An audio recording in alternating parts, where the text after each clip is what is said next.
دوستو میرا نام ہے احسان عابد اور آپ دیکھ رہے ہیں پاک انفو۔ دوستو حضرت صالح علیہ السلام نے بھی داؤد علیہ السلام کی طرح اپنی قوم کو نصیحت کی، لیکن انہوں نے بھی اسی طرح کفر کیا جس طرح قوم عاد نے کیا۔ حضرت صالح علیہ السلام نے اپنی قوم کو ڈرایا اور دھمکایا۔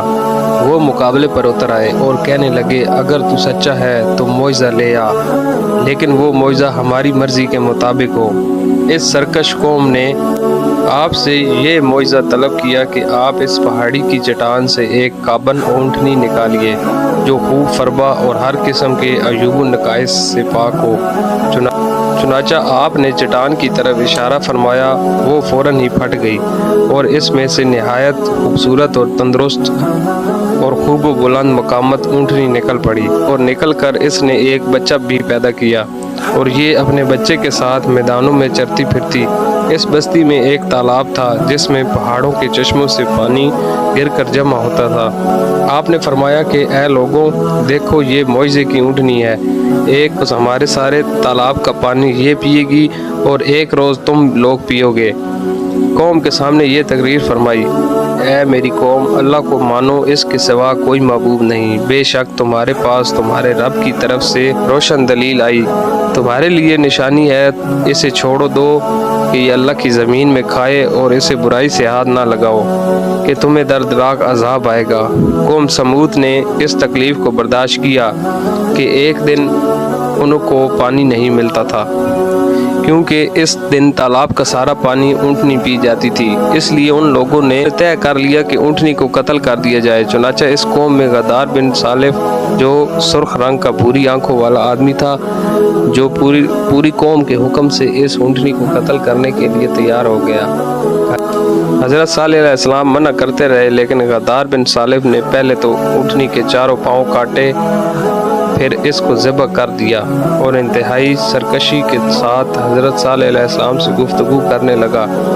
چنانچہ عمدہ قدوس کا ارشاد ہے کہ اے میری قوم، اللہ کی عبادت کرو، اور بولے اے صالح، ہم پر لے آؤ جس کا تم وعدہ کر رہے ہو اگر تم ہو۔ اس پر حضرت صالح علیہ السلام نے کہا، اچھا تم اب 3 دن تک اپنے گھروں میں رہ سکتے ہو، اس کے بعد تم ہلاک کر دیے جاؤ گے۔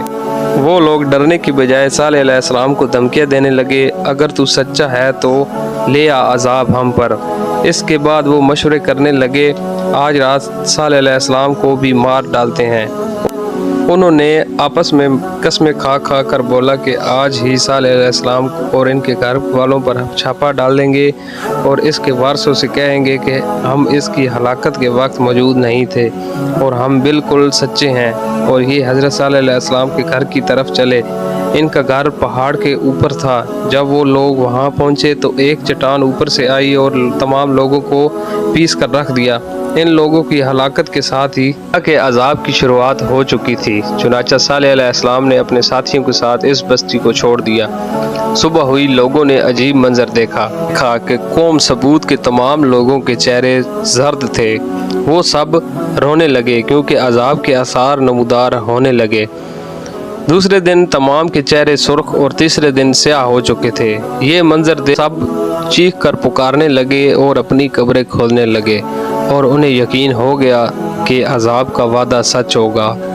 اللہ نے باقی قوموں کی طرح انہیں ایک قسم کا عذاب دیا تھا، جیسے قوم نوح کو طوفان کے ذریعے ہلاک کیا گیا، قوم عاد کو ہوا کے ذریعے، لیکن قوم سمود کو اللہ نے طرح طرح کے عذاب سے غرق کیا، اس لیے کہ انہوں نے اپنے مطلوبہ شرط پوری ہونے کے باوجود ایمان قبول نہیں کیا تھا۔